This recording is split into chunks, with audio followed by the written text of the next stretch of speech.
Good evening, welcome back. This is the best in paranormal talk radio on a True Crime Tuesday. You're listening to Darkness Radio. I'm your host, Dave Schrader, along with me, Tim Dennis.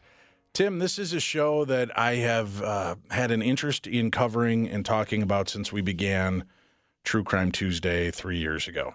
And because 1980s, I grew up in that period, and I remember this story so well. And I mentioned it on last night's show. On a long drive home to Illinois once, I rented the audiobook, John Walsh's book about his son Adam and his son going missing. Mm-hmm. And I will tell you, it was one of the most compelling, terrifying, and heart-wrenching experiences you'll ever go through listening to a book. I mean, he's a fantastic speaker. And how he kept it together in parts of this book is beyond me. I mean, the man is unbelievable. Yeah. Yep. His son was kidnapped and murdered and beheaded. Terrifying. But if that isn't enough, as he's facing this down and talking with his wife, the police have to come and then tell him, well, we have to look at your best friend. And he's like, what are you talking about? Well, we might have a motive here. He's been having an affair with your wife. So now you've lost your son, your marriage, your best friend, all in one gut punch. And this man had some kind of fortitude because he stayed with his wife, remained friends with a friend, worked through this situation. Mm-hmm.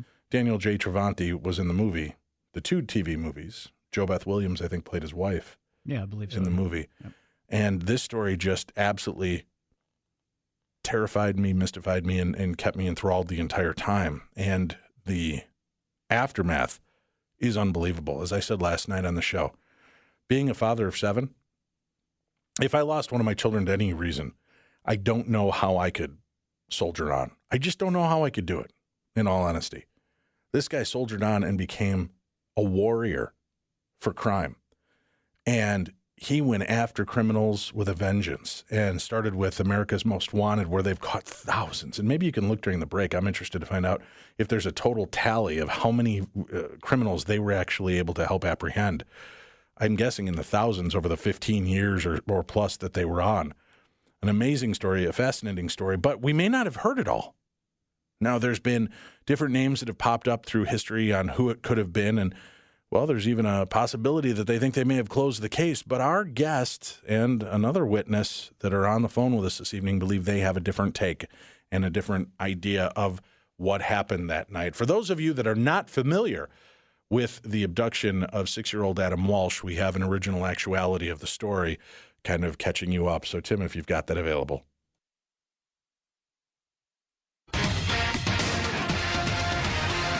In 1981, Adam Walsh disappeared from a Hollywood, Florida mall and later was found murdered. No one has ever been arrested or tried for this horrific crime. Here's a look back at the case. He's our only child, beautiful little boy, and we just want him back more than anything. We have hope. July 27, 1981. John Walsh's son Adam went to the store with his mother and tragically vanished. Video games were brand new. There was one in the toy department of that store. He asked if he could stay there and watch 2 older sets of boys watching the video game. She went 2 aisles away. She came back 3 minutes later, 2 aisles away, and he was gone. The older boys got in a fight, and all the kids, including little 6-year-old Adam, were sent outside.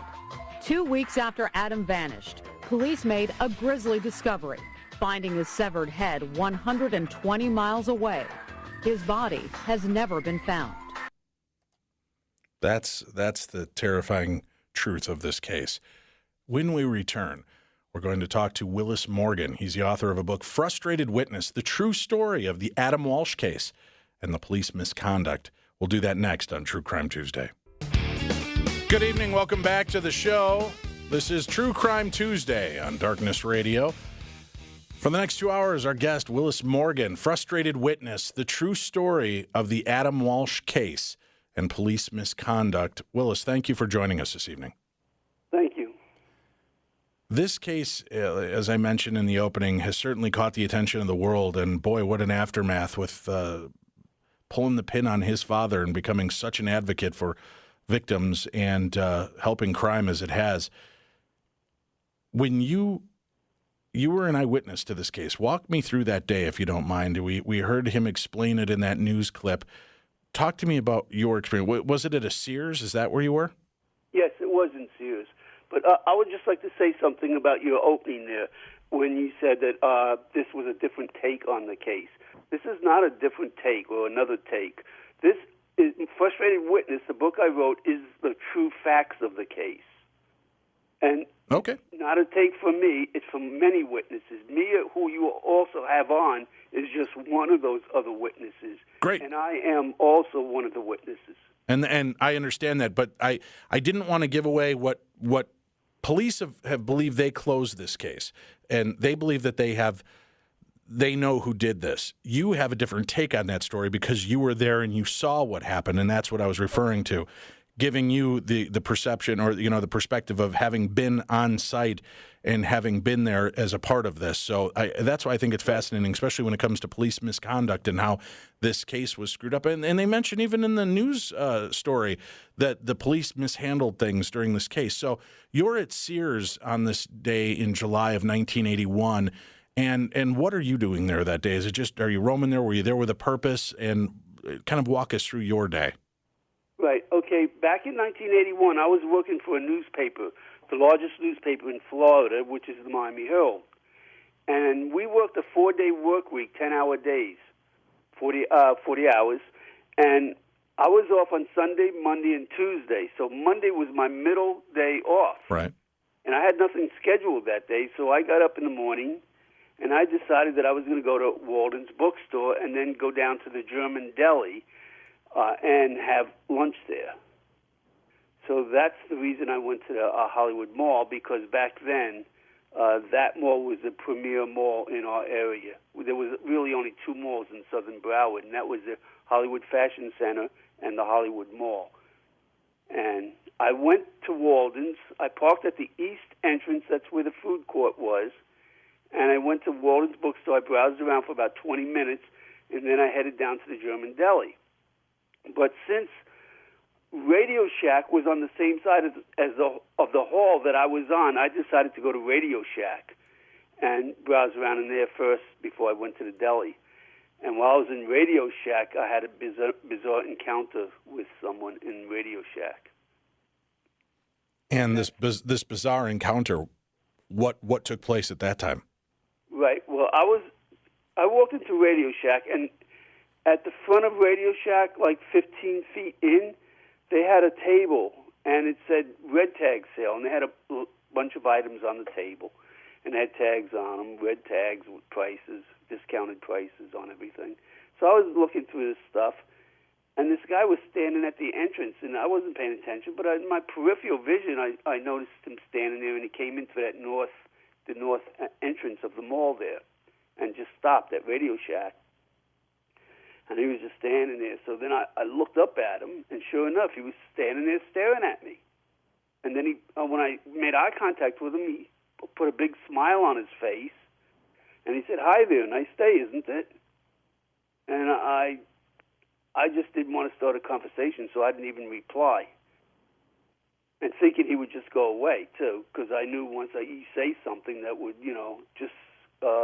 right, you'd be engaging him, and right. Right. But I didn't reply, and thinking he would go away, but he didn't go away. He came into the Radio Shack and came right up to me, arm's length, and again, with this smile on his face, he tried to engage me in conversation.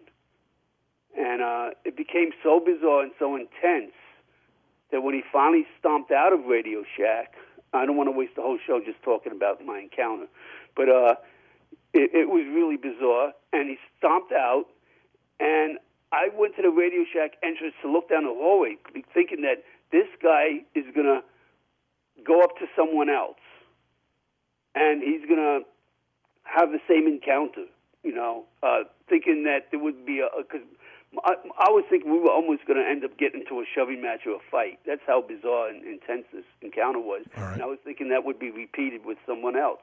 And I was thinking they may need a witness, even help. So I was watching them. And then I passed the German deli. I never even had my lunch there. I saw him turn into Sears, and I went to the entrance there to watch what he was doing. I saw him walk to the west end of Sears, and he turned to the right and walked towards the toy department. When I walked down that way, I saw him actually turn into the toy department and disappear in the toy department. I stood there for a minute, wondering what he was doing there, but then thinking that he was probably just playing the video games, and he would turn back around and come back my way, and not wanting another encounter with this guy, I just turned around and left and went home. Mm. And it was that very same evening that I heard about this abduction. I was in the kitchen making a sandwich, and I heard on TV, I had the local news station on, I hear Hollywood Mall, and then I hear Sears, and then I hear an abduction of a small child, and then just the hairs on the back of my neck stood up.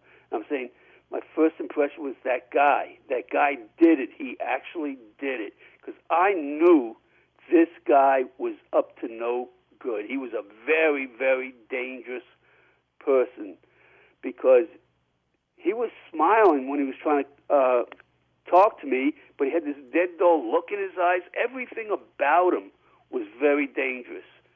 And I don't follow people. I've never in my life followed anyone. This is the only time in my entire 70 years, before Adam or after Adam, that I've ever followed anybody. And that's how bizarre that was. All right, well, let's... And I went to the police department. I told them what happened, but they completely dismissed everything I had to say because I didn't have a receipt to prove I was there, and I didn't get a tag number. All they wanted was a tag number of the vehicle. So they didn't care that you saw what the suspect looked like. Exactly. They didn't care that you had, specific details about this person and interaction with him. Right. They didn't care about any of that. All they wanted was a tag number and proof that I was there. Okay. Why they needed this proof, I have no idea. Well, I think... I'm going there to tell them what happened, and all they wanted was proof. Unfortunately, Willis, as I'm sure you've learned through history on this, a lot of people make a lot of claims when it comes to crimes like this to kind of inject themselves into the story. Oh, yes, and it's happened in this case, obviously, without a clue, the person they pinned it on. But, I mean, there are, quote-unquote, eyewitnesses that will have seen something and sometimes send cops down the wrong pathway. So I understand to a degree why they want proof that you were there. That, you know what's even more interesting to me, though, is that if a man shows up, starts talking about this, and then doesn't, shouldn't that have raised a red flag? They should have maybe at least investigated you a little bit, Willis. Right, of course. They could have done that. I would have welcomed that, But, what they did was they just totally dismissed me. They took my name and phone number and said, we'll call you if we need you. They never called me. And I've never went back to them because composites started showing up in the newspapers. And those composites were the spitting image of the person I had that encounter with. So my thinking at the time was, well, at least they have their composites. There's nothing more I can do. So I never tried to recontact them. I was thinking that was they had the composite. With that said, let's bring in our other eyewitness at the time, and maybe you can introduce Mia and let us know how you came to find her and get to know her. Well, I found Mia because her brother's name was in the case files, Joel. And I was looking for Joel. I spent, a lot of time looking for Joel because Joel, according to the case files, may have been one of the kids in the toy department. And there wasn't much more information than that. But I tried to contact him. I found his address in Florida City, which is about 70 miles south of me, and about 50 miles south of Miami. And I could get no response, so I drove to that house. I got no response. Nobody was ever there, so I left notes on the door, and I mailed letters. I've done everything to get a hold of him, but I never could get a hold of him, and I gave up. And until a book came out in 2011, which was called Bringing Adam Home. That's the book that was used to close the case, basically. Okay? And that was written by one of the detectives that was involved in the case since its inception. All right. And it mentioned Mia's name in there. And I I didn't know at the time. All I saw that Joel had a sister named Mia, and I spent a lot of time tracking Mia down, and I finally found her, and that's how I met Mia. All And right. what she had to say was in complete contrast to what was in the book, because the detective that wrote that book, his name is Detective Joe Matthews, he leaves readers to assume that he talked to Mia. But when I contacted Mia, she says nobody's ever talked to her.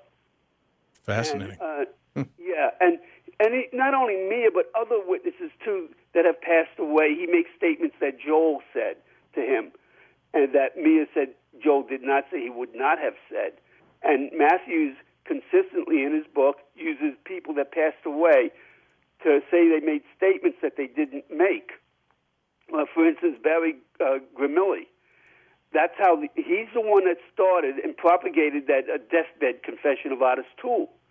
And he used witnesses like Barry Grimilli, who was the head person in charge of the infirmary where Otis Toole passed away at Lake Butler prison. All right. Well, and let's says that he.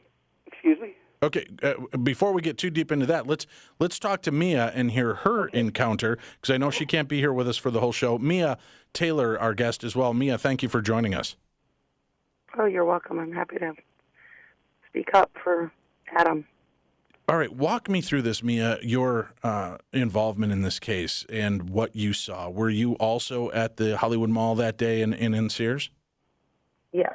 It was myself and my brother and my mother were all at the mall that day.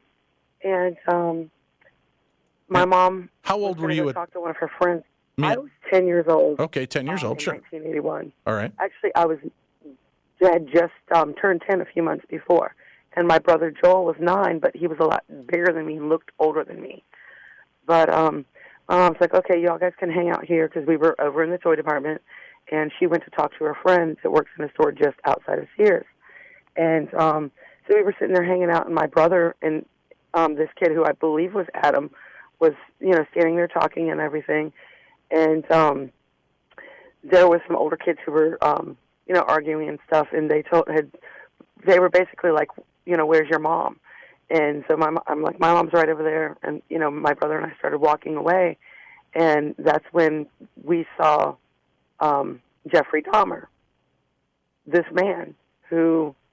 Basically, I didn't know it at the time until back when Willis got a hold of me. He handed me a bunch of pictures. He says, hey, look at these pictures and tell me if you identify any of these people that you saw. And I identified a particular picture. Anyway, back up a little bit. What got me is the man who we'd seen over by the toy department was seen also the day before, because we were in the mall on Sunday and Monday. Because like I said, my mom's got a friend who worked there. And on Sunday, this same guy who I saw talking to this little kid when we were all leaving the toy department, he had come up to my brother and was asking my brother about, he had like a little hole in it was the type of game, it was one that the ball just rolled around. It wasn't like a video game or anything like that. And sure, it was one of those little handheld games where you had like a maze with a little silver ball in it, right? Correct. Okay. Correct. Sure. But my brother and I, we were walking down the hallway, going back to where my mom was, and this guy stepped out in front of us. I mean, really weird closely, and I could smell alcohol in his breath. And he just looked not right. But he stops and he's looking at my brother only. I mean, there's two of us standing there, but he's concentrating on my brother.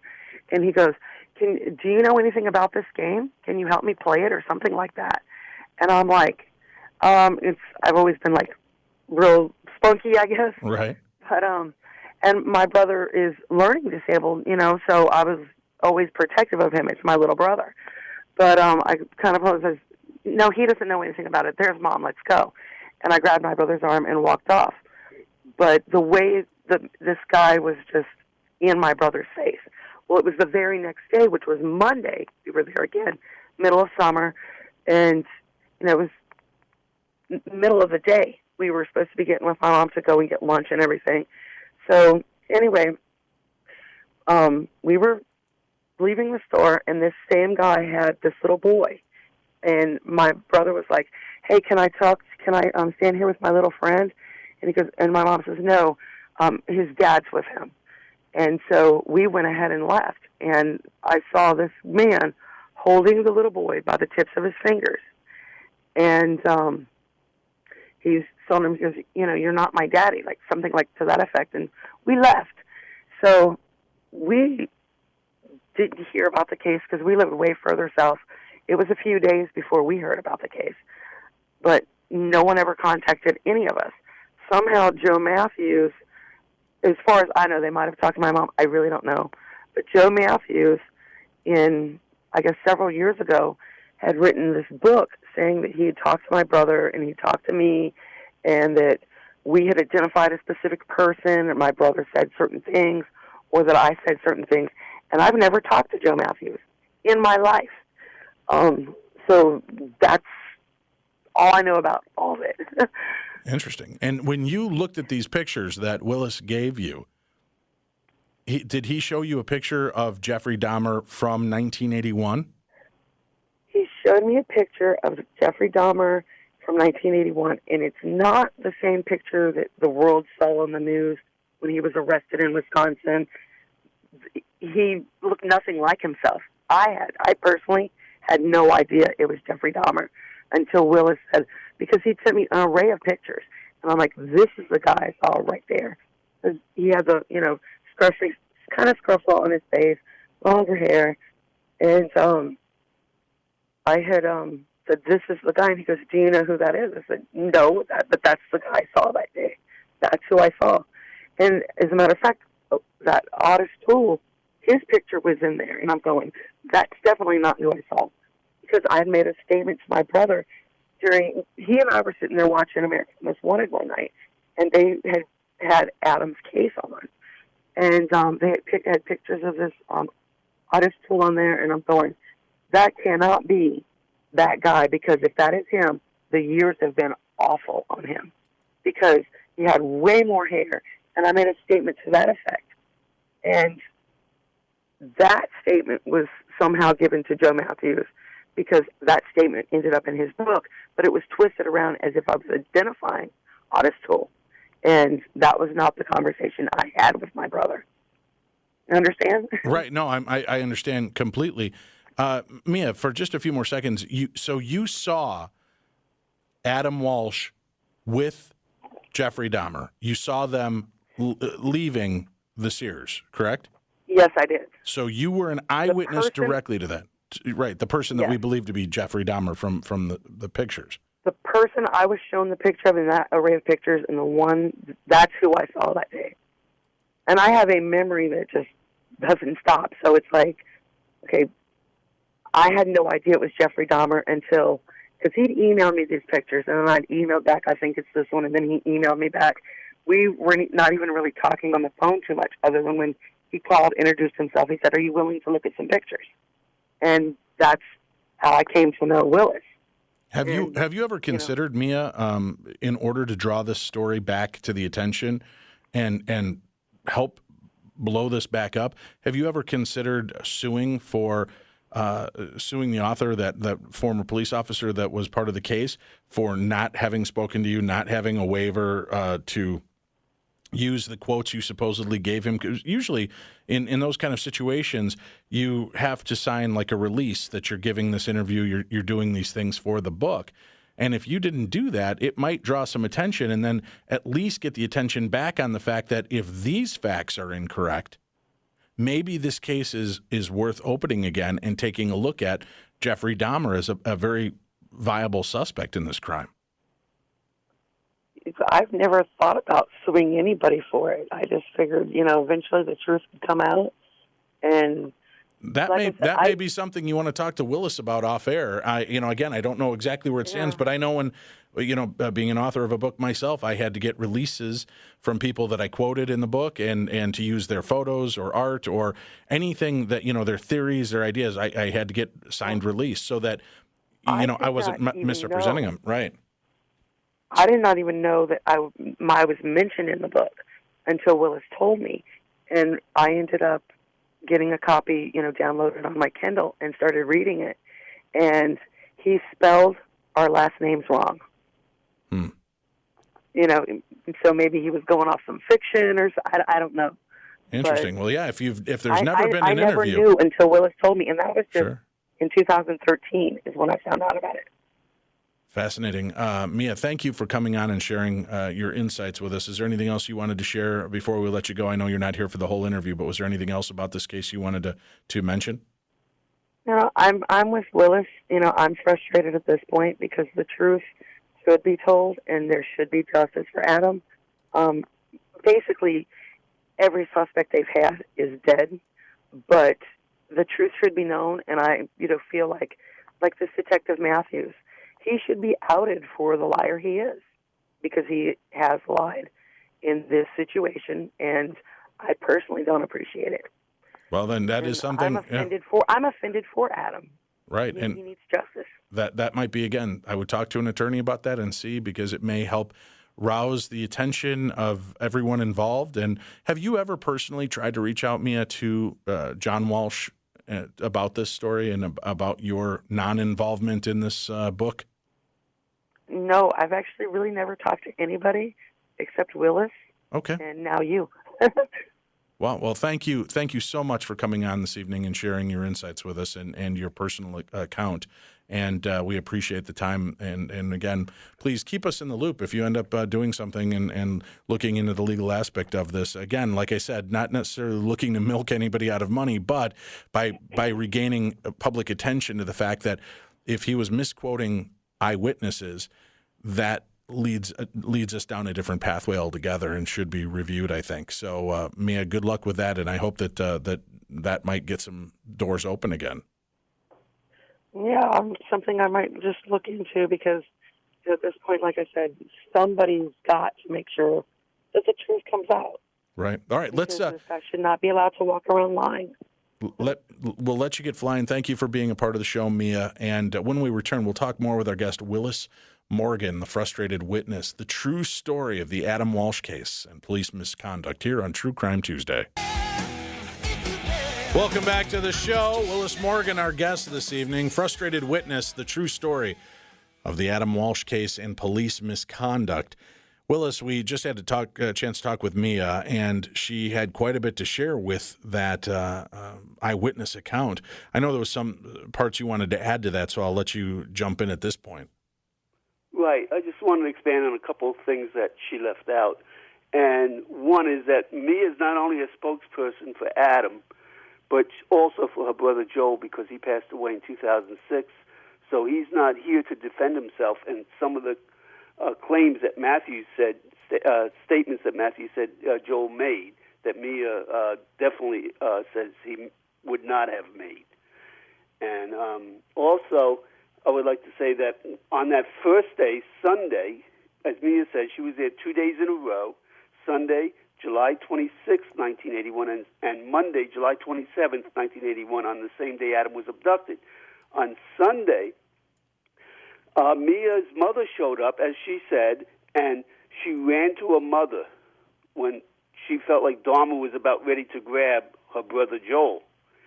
And not only her mother showed up, but also the security guard showed up, because, as Mia said, there was some conflicts with the kids arguing. So the security guard was called that day also. This is probably the same security guard, most likely, that they claim kicked Adam out of the store. That's Joe Matthews' story. He's the one that started that story, but that never happened anyway. But that same security guard that they say is responsible is probably the same security guard that may have saved Joel by showing up, just as her brother was about ready to get abducted. Also, when they left the store on Sunday, she saw that same disheveled man, because when the security guard showed up, he split. He ran out of the toy department. And when on the way out of the Sears, she saw the same disheveled man standing next to a blue van.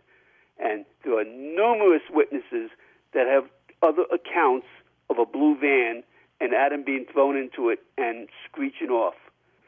And it was that same guy they all described.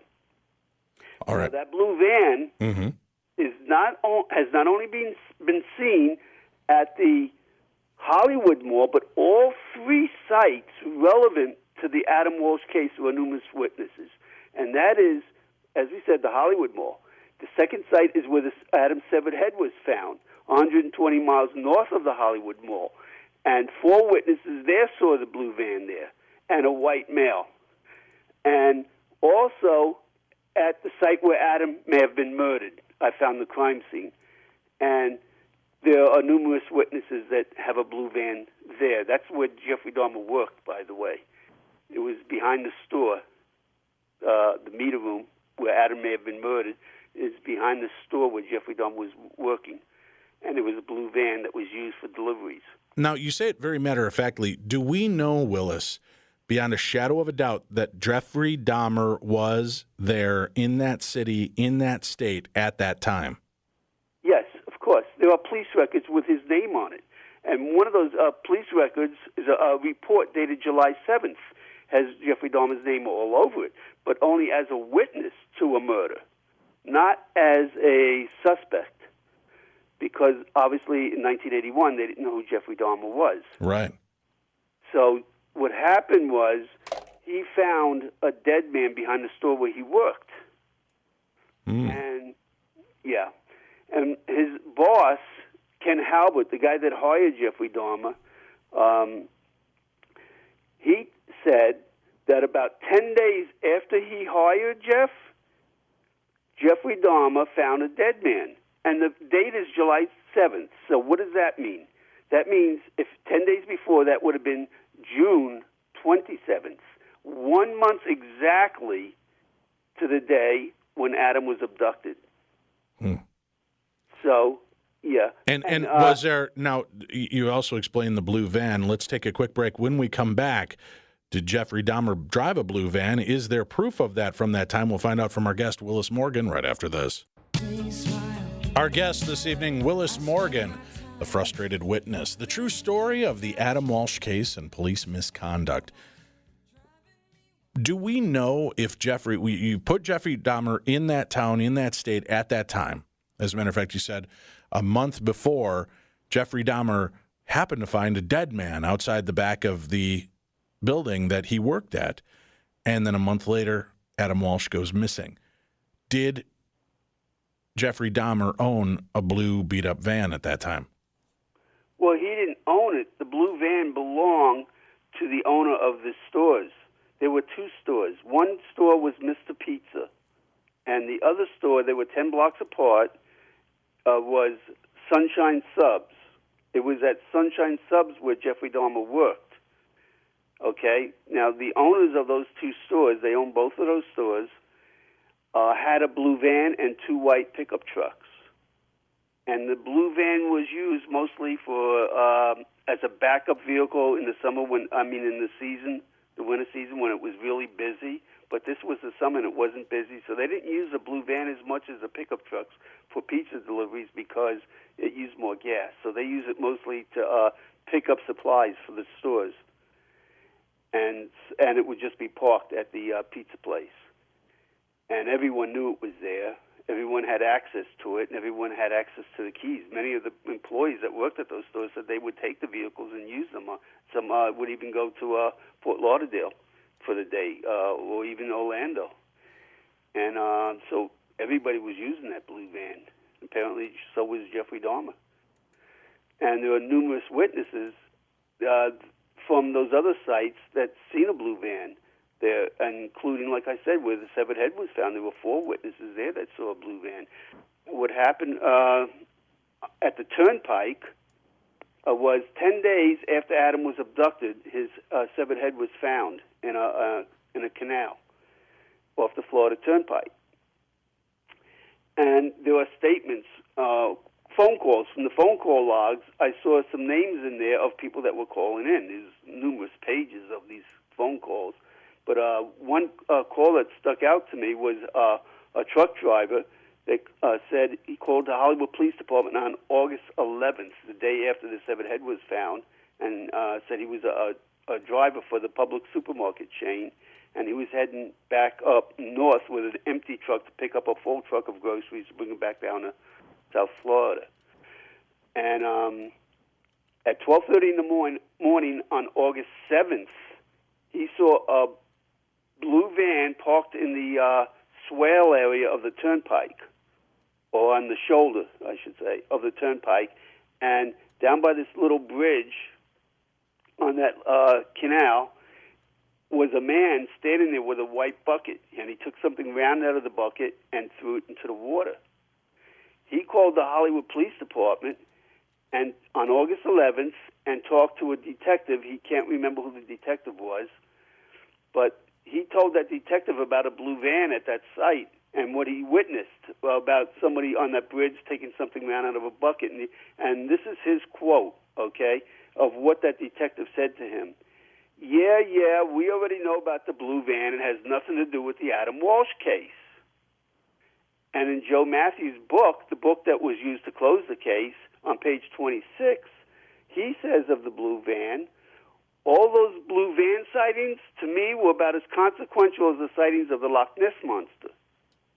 So obviously, these detectives don't want anything to do with this blue van, even though there's numerous witnesses that seen it, and they dismiss all these witnesses because at the time, these detectives had their suspect. And as you alluded to in the opening, it was John Walsh's house guest because he was having an affair with Rivet, so they thought that would have been a good enough motive.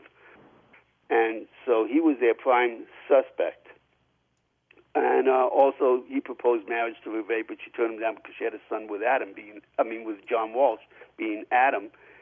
And so they figured, you get rid of the kid, you get the wife, and that was all the motive they needed. And they harassed him for months on end until John Walsh hired an attorney known as the Silver Fox, because he was John Varon. He was Broward County's best criminal defense lawyer, and he sent letters to the Hollywood Police Department telling them that they are not to talk to James Campbell anymore without his presence, and so they dropped him finally after about 4 months as a suspect. But in the meantime, they were dismissing all the witnesses that were calling in from not only the Turnpike, but many other sites. Adam wasn't the only abduction, keep in mind. There were numerous other abductions. Adam may have been the only successful abduction that we know of, but the other kids all managed to get away because they were older than Adam. They were 10 years old. I think one was actually 3 years old, as young as 3. And one was 5, another one, and 2 more were 10 years old. But they managed to get away because their parents were nearby, and it just didn't succeed. But what I would like to talk about, one of those incidents was 2 weeks before Adam was abducted. All right, we'll do that. We're up against the top of the hour break, so we have to go to break.